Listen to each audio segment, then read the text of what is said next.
dhënat në formular. E qartë. Kenan, para se të kalojmë tek një çështje tjetër, përmendëm se do diskutojmë shkurtimisht edhe për Lidhjen Demokratike të Kosovës. Cilat janë gjosat që, ose sa mund të ndryshojnë ndoshta edhe lista e kandidatëve për brenda partisë, marr parasysh këtë manipulimin me vota? Ka gjosa që ndryshojnë shumë, të ketë lëvizje, apo thjesht ata të cilët... Unë e shikova kandidatin e Jup Maqedonësi, domthonë ministrin aktual, dhe posh ka një humbje e një rrëmje të votat të tij. Nëse ekziston një trend i tillë, apo kandidatë të tillë, për shembull Najat Hasani, flitet për një rrëmje një numër të madh në Partinë Demokratike, rritjen e disa kandidatë të tjerë, ka mundësi më të ndryshojë statistikat e të dhënat.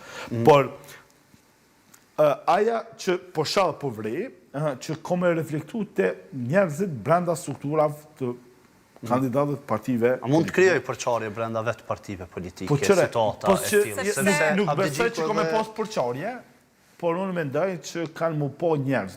Mu më ka shqetësu nëse është deklaratë e vërtet, që Xhavet Haliti kishte deklaru, që çdo hani ka pas vjedhje.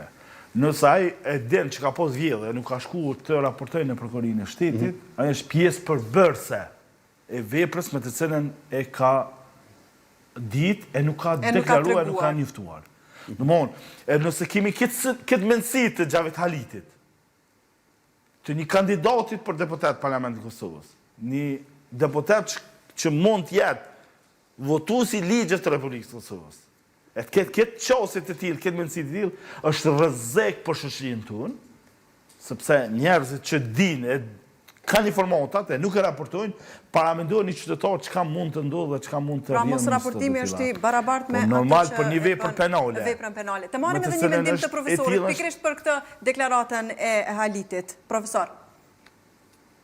Po, ne them pak më parë që rastet të tilla pakënaqësi dhe ankimime ka pasur edhe në proceset e mëherme, madje nga kandidatë të caktuar me emër me mbiemër të brenda subjektit X ose Y politik.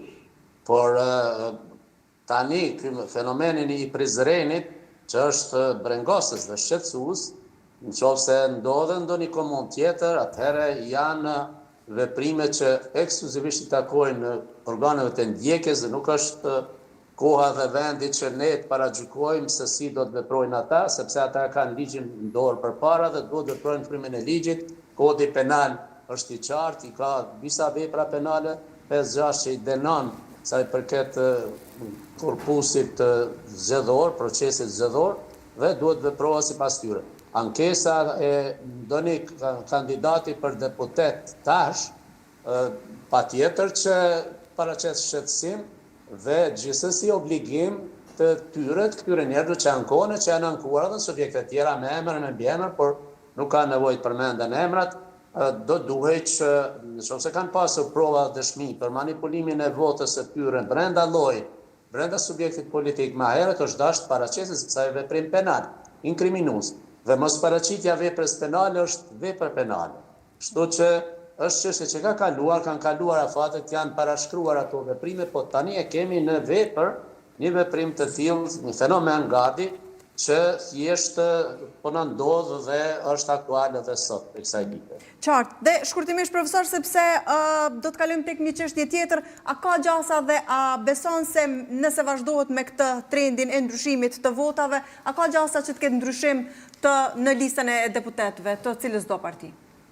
Varet në çfarë për masa dhe çfarë përqindje do të jenë këto manipulime. Nuk do të duhet kishte ndikim të madh, pra në ndryshimin e strukturës së renditjes dhe numrit të deputetëve shumë, por eventualisht 1-2 mundet me çrregullu disa sinos parti të vogla, më të vogla, e tjera edhe këto të minoriteteve mund t'ja çrregulloj ritmin dhe renditjen, por nuk besoj që mund të ketë, po shpresoj që nuk është procesi i trenit bullgar kështu me radhë.